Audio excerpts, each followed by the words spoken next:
Hello, my dear friends. So, welcome to Movie of the World YouTube channel. So, friends, today I'm going to narrate an Israeli movie which is The Policeman, and it was released in 1971 and starring by Zafar, Azulai, Naomi, Ravi, and many more.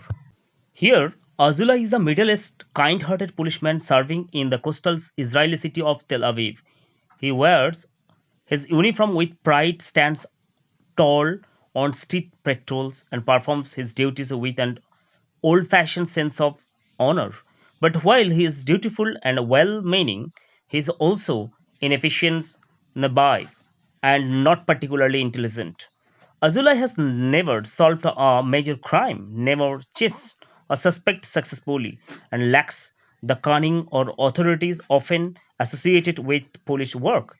His superiors see him as an embarrassment, an outdated relic, and quietly decide it's time to push him into retirement. However, under religious law, a man who is unmarried cannot be forced into early retirement.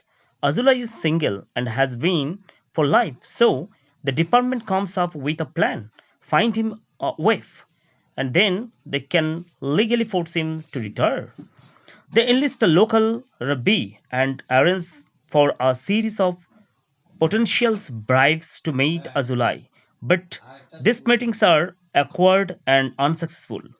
The women quickly realize that while Azulai is sincere and gentle, he is also socially awkward, childlike, and lives a very simple life. None of them are willing to marry him. Azulai, for his part, remains unaware that these matchmaking attempts are really part of a plan to remove him from the force. Despite being mocked by his fellow officers and misunderstood by his superiors, Azulai continues to carry out his job with quite dedication. Every day he is posted near a brothel on the outskirts of the city, while many officers would treat the sex worker there with scorn or indifferences. Azulais is different.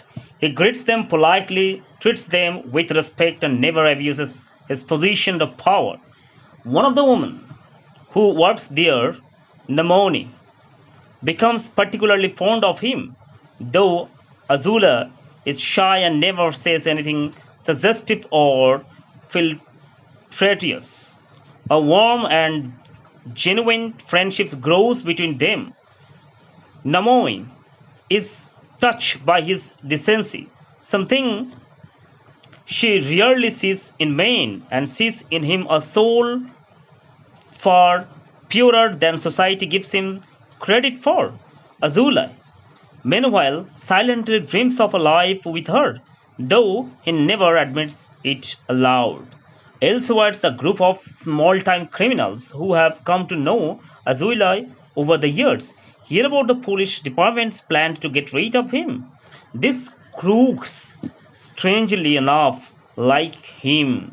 They have seen how honest and harmless he is, not someone to fear, but someone to pity and admire in a way. So, in a bizarre twist, they decide to help him.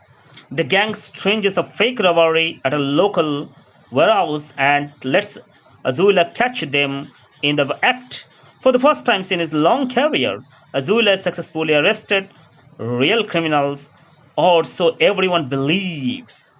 The media celebrates him, the public cheers for him, and even his superiors are momentarily impressed. Finally, Azulai walks into the police station with pride and dignity, his head held high.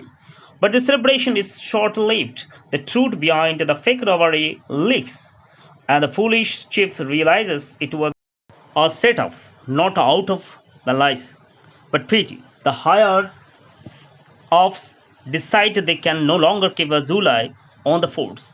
Even after his term, they inform him of his retirement. In the final census, Azulai quietly removes his beloved uniform, the symbol of everything he has ever cared about. He walks outside into the streets of Tel Aviv, no longer a policeman. A group of young police cadets marches past him. Azula stands still, raises his hand, and solemnly salutes them. It is a heartbreaking moment of farewell not just to a job, but to his identity, his dignity, and his life's purposes. In the climax, the policeman is deeply moving and subtly humorous film about human dignity.